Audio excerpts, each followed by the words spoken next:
Okay, I guess we'll start. It's 12:20. That's our new time. Welcome to our HDF clinic. And I checked our Google Sheet. There weren't any questions there, but I'm going to pause and ask for those of you who joined us here today, are there any questions?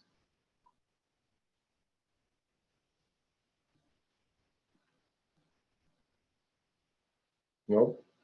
Okay, then I'll just press on. So yeah, as you've seen already, we have a refreshing array of speakers. We had Scott, we had John Reedy, we had Alexander, and we had Dana. And so it just so happens that we have 5 Tuesdays in November, and so I don't want to overburden any of them, so it's back to me in these off months. And I thought, rather than going back to the old format, talking about what happened and forum questions and so forth, I think I just pick a topic that's sort of on my mind or recurring on my mind and just talk about it. I just sort of, I like to think about these things, and so I just use this opportunity to sort of ruminate or reflect a little bit on these things. And this has to do with types in the HDF5 data model. And you've all heard about data types and so forth, but it turns out there are some subtleties that sometimes people don't appreciate. And I just thought, yeah, that would be a good way to spend 25 minutes maybe to think about this. And yeah, feel free to interrupt or ask questions. So this is also inspired. This is, by the way, a book that I read many moons ago that I can highly recommend. It's not about HDF5.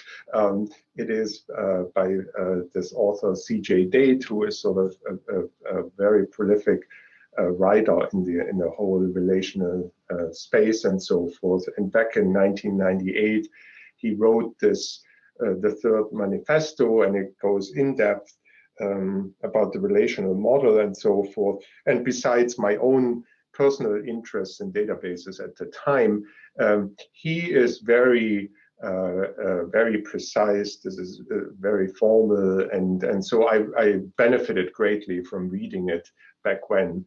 And so many of the arguments or many of the definitions and so forth are definitely inspired. I don't have the copy here, but at the time I memorized many of these things. So I'm not trying to plagiarize anything here. It's just, yeah, I can't deny that I'm greatly influenced by that. So before we sort of jump into types, maybe we want to quickly talk about data models. And that's already where, if you are in the realm of HDF5, there is potentially already a stumbling block here, or because depending on if you ask someone from the HDF group about what a data model is, and you ask a user that actually wants to use HDF5 to do something practical, they actually mean different things. And so that's number one. So when we, what I call the HDF5 data model, it is really sort of an abstract, since it's a model, it's an abstraction. It's self-contained, it's a logical definition of the data structures, data operators, and so forth, that together make up, sort of call it an abstract machine with which users interact.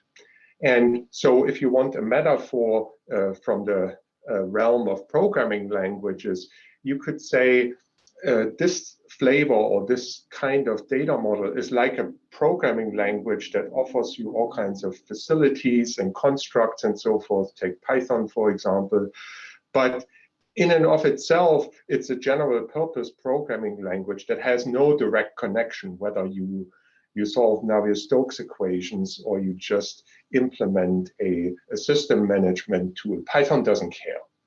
It's completely agnostic to that. So this will be, in what follows, this will be the sense in which I will be using the term data model in this broad sense. And if you just want a little more, when I'll be talking about HDF5 files and groups and data sets and attributes and transfers, meaning reads and writes in the HDF5 library implementations. But that's what I mean by a data model. Now, an implementation of a given data model is really a physical realization on a real machine of the components, the features set out in that data model. And sticking with HDF5, there are actually currently 2 such implementations, unbeknownst to many, or we are not communicating that very clearly. Historically, definitely the combination of the HDF5 library and file format was the first implementation of this data model, but then the highly scalable data service is another implementation. And Elena raised her hand. You're saying Deos is another implementation? Right, because essentially what we're doing, we're mapping HDF5 logical file to some storage format, and that mapping is done via first Deos APIs and using Deos objects, the same as highly scalable data service does map with, I believe, as 3 APIs, and there's 3 objects, which is object. So there can be many implementations, but what is important that it's still well, is it true what I said for Deos is true, but for a scalable data service, it does maps logical file. It real different. No, it does, because it's sort of here. This is what I would call, this is the HDF5 Turing test, because John Reedy developed this H5Py compatible module called H5Py-D, and it's like a Turing test to say, if I have a working Python script that uses H5Py, and I can import H5Py-D as H5Py, and then the script continues to behave correctly and work as I expect. Test passed. Right, so probably here, if you add H5Py-D plus high scalable data service. Yeah. But it definitely, it implements all the primitives of the data model in terms of data sets and groups and files. He doesn't call them that exactly, but yeah, with all the characteristics, the selections, and okay. Now, we won't be spending any time on that, but of course, the other sense in which users might use the term data model is really this, call it domain-specific data model. And it's really, a data model is a model of the data, especially the persistent data of a particular domain or enterprise, if you wish. So a data, sticking with the programming language metaphor like Python earlier, it's really, now I'm writing a Python script or a C++ program that solves a specific problem, and I use the facilities of the language to that end. And in terms of HDF5, we sometimes call this when somebody says, oh, I'm going to represent that velocity field as some kind of a data set with a certain data type and so forth. This mapping, this act of sort of creating this, what we call HDF5 profile, that really means to create a domain-specific data model. But this is not the sense of data model that I'll be using. I just thought it might be worthwhile pointing that out. Now, switching to types. Well, the first question is, well, what is a type? And the answer is, in essence, a type is really just a set of elements that we call values of that type. And the values of such a type can be very complex or very simple. They can be, for example, all possible integers, or all possible character strings, or all possible XML documents, or all possible, since this is from a relational background, all possible relations with a certain heading, meaning certain, if you want to use tables, the table metaphor with certain columns of certain types. And some people, like in this third manifesto, for example, they require types to be named and finite. So when you have, for example, two types that have different names can never be the same, or the finiteness assumption comes in, people say, well, at the end of the day, you have to implement this in a computer where resources are finite. But I'm going to ignore that for now. So to define a type, we have to do certain things, such as we have to be able to specify the values that make up that type, whether that's integers or XML documents or what have you. We also have to specify hidden from a user's perspective physical representation for the values of that type. And so this is really an implementation issue, not a data model issue. And then we have to find ways of how we can specify values of this type when we have like a literal, for example. How can we specify values of a type through literals, for example, and things like that. And then also we have to think about, well, which types can actually, the values of which types can actually be converted into each other, how such values are rendered, and so forth. So those are the kinds of things we have to think about when we think about types. And then you get into things that you read, such as there's this thing called atomicity. When is a value atomic? There is this discussion of a scalar versus a non-scalar type. And it turns out that there are different schools of thought. And the most important message, though, is really that neither the concept of atomicity nor the distinction of scalar versus non-scalar is sort of an absolute distinction that you can, in a way, make in a context-free way. It really depends on what you want to do with the data, and sometimes you want to deal with an entire set of values as a set. You want to treat it in an atomic fashion, and we will see examples with HDF5 in a moment. And sometimes you want to look at individual values and have the ability to select them. But that's really, the question is really what's the goal?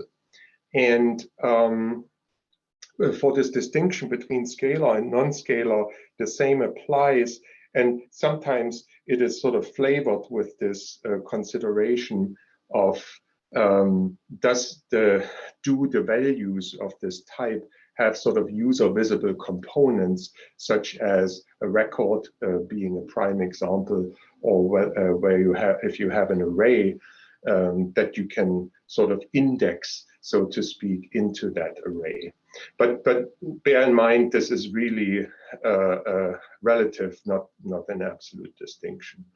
A more important distinction is this distinction between values and variables. And as you might be surprised how often people get that wrong, is the distinction is basically the things that hold values, so to speak. They are called variables. They have what one would call in a programming language, for example, they have a location in space and time in memory, and they typically have a lifetime, sometimes temporary, sometimes indefinite. It really depends on what the language has to offer. Values, on the other hand, they transcend space and time. If you wish, they exist in this sort of abstract space, the generic integers, they are just out there in this mathematical universe, and they have no place in space and time. They are just out there. Now, just a few questions after this introduction that we can ask ourselves. We can ask, for example, talking about type. I have not yet talked about HDF5 data types. What is actually the type of an HDF5 data set? And the second question is actually related to it. Is an HDF5 data set, is it a variable or is it a value? And so you can say, well, first of all, I'm going to argue that it is really a variable because it really is sort of something that has a location in space and time that can hold a value. And then when you ask, well, what is the value of an HDF5 data set? Well, the value is what we call a multidimensional array. That is its value. So it's the type of an HDF5 data set, you could argue, is really something, a variable that whose type is multidimensional array of a certain element type, because obviously all the elements in a data set have the same element type. And now the question is it scalar or non-scalar, or is it atomic? And here we are getting into this, well, it depends on what you want to do with it. We all know that on a data set, we can do things like selections, like hyperslab selections, point selections, depending on the element type. If it's compound, we can even pick out certain fields and so forth. So from that perspective, it certainly is not atomic. We can sort of deal with portions of that data set.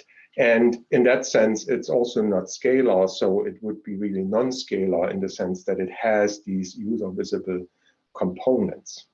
So moving on, then you can ask, well, what is an HDF5 data type? And we touched on it already. An HDF5 data type really enters when you describe this, what I think I have identified as a variable HDF5 data set, the type of the value or elements of that data set. This is where the HDF5 data type enters, which in addition also has this hidden, as we called it earlier, physical representation for such values. And then you might ask, okay, so what is the type of an HDF5 attribute? Well, it turns out the type of an HDF5 attribute is actually exactly the same as that of an HDF5 data set, because the only difference, you might say, wait a minute, we can't do partial I/O on attributes, and that is absolutely correct. I would say that's an implementation decision, and it's an implementation detail. There's nothing in the data model that says attributes cannot support partial I/O. The documentation doesn't, the data model doesn't get involved in that level of detail. So the type of an HDF5 attribute, which we also have hereby identified as a variable rather than a value, is actually the same. It's just, you might want to call this an array variable. So basically in HDF5, we have this thing called an array variable, and we use array variables in the role of data sets with partial I/O and all the rest of it. Or we can also use them in a different role to decorate other objects such as groups, data sets, and then we call them attributes. But as a type, from the perspective of the HDF5 data model, they are exactly the same. Now, extra credit here for, if you remember, Lucas's nice paper on user-defined functions, where, remember, you can calculate, so to speak, the value of an HDF5 data set variable using code that's actually stored in that data set.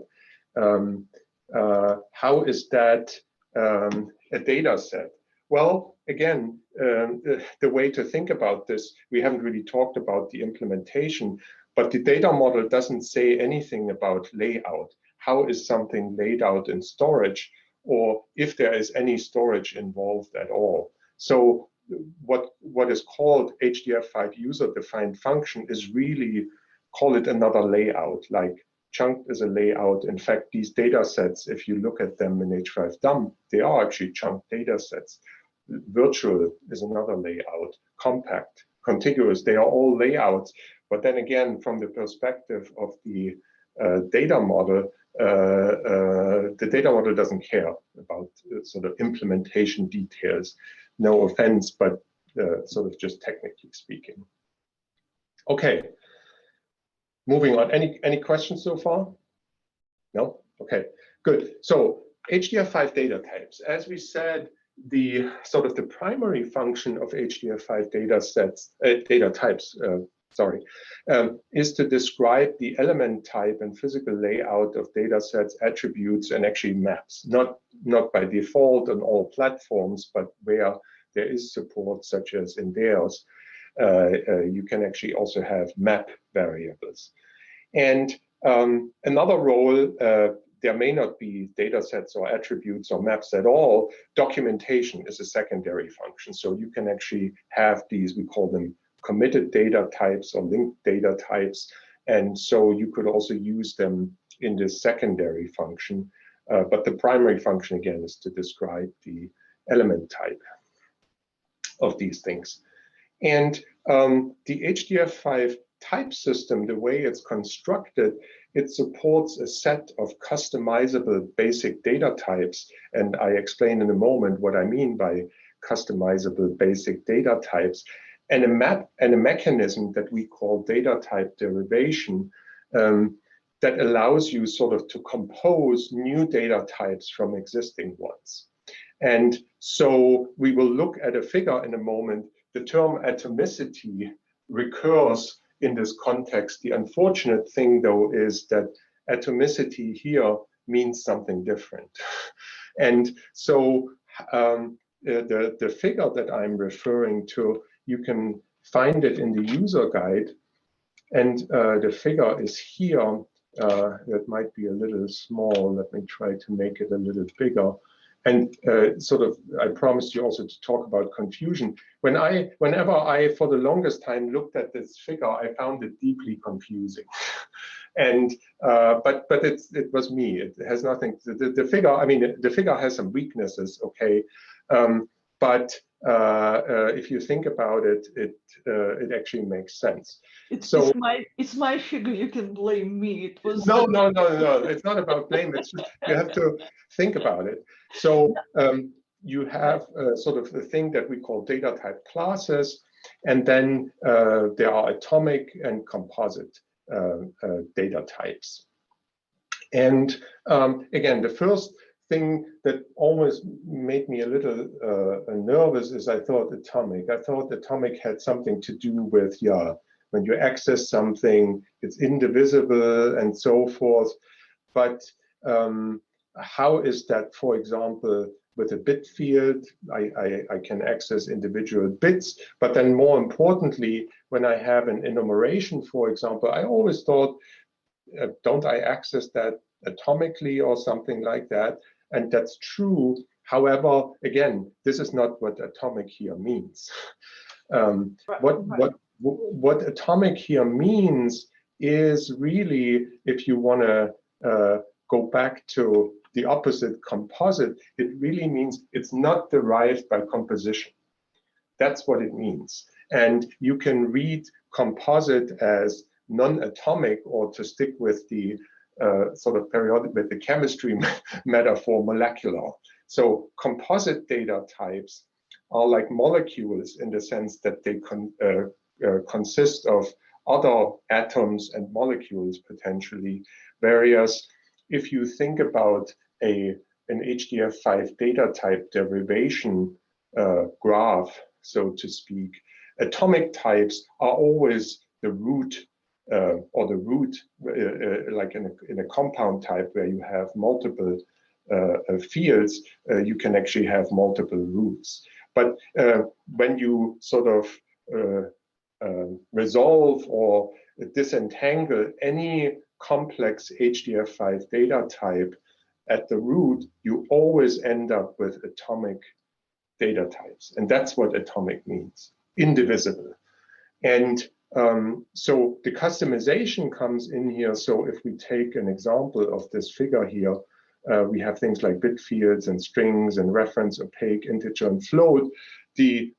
How can you customize them? Well, this is where this distinction of predefined versus user-defined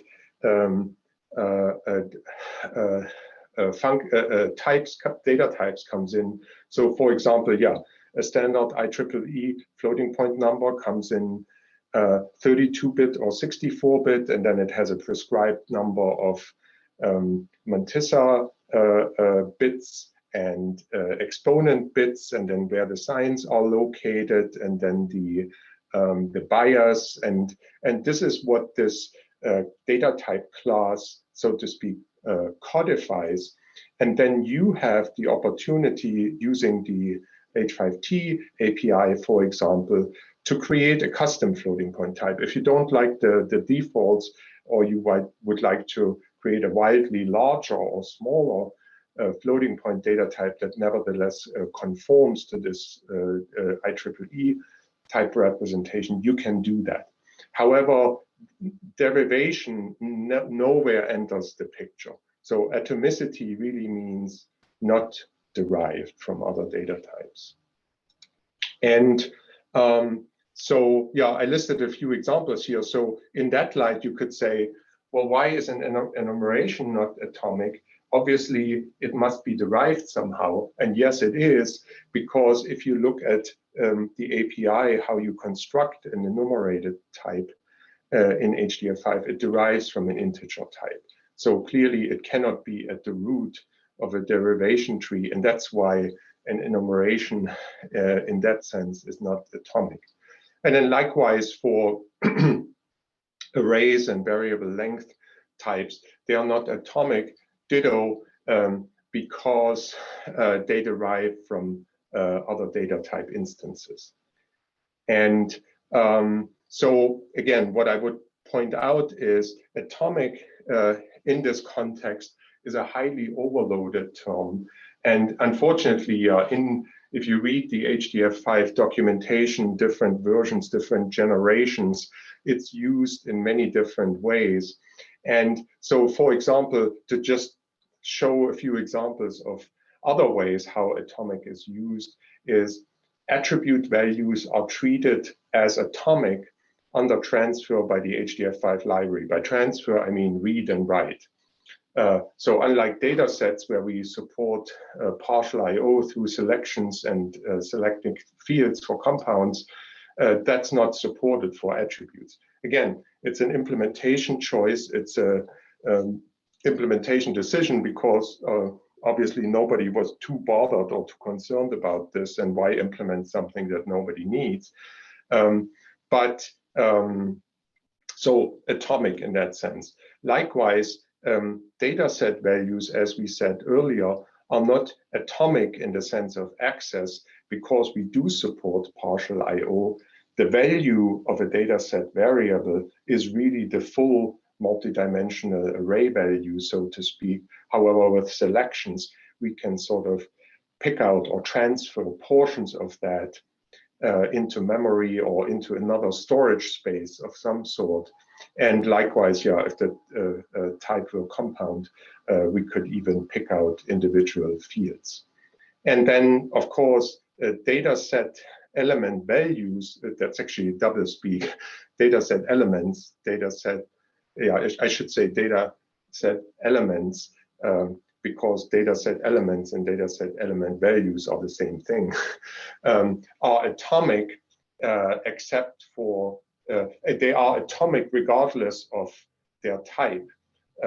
So if the element type is variable length sequence of something or array of something, the library will still treat it as atomic, as you cannot further subdivide that element or sort of look at parts of it, except with the only exception that if this is a compound, meaning a record, you can pick out individual fields.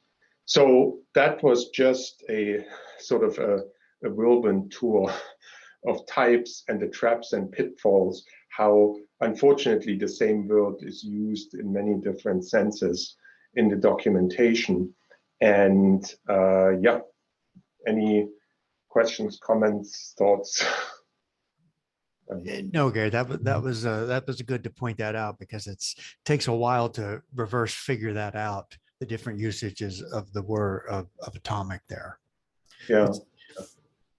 Yeah. And also for types, yeah, sure. In practical use, HDF5 data types are sort of front and center and everywhere.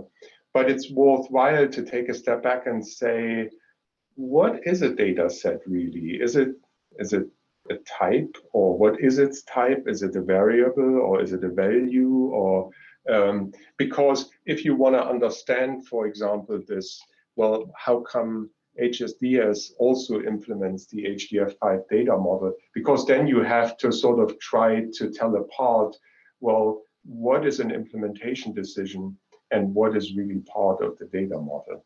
And sort of just asking and answering those types of questions will sort of help. And it's, yeah, historically, the library and the file format were the first implementation, and they will probably also last at least as long as many other implementations.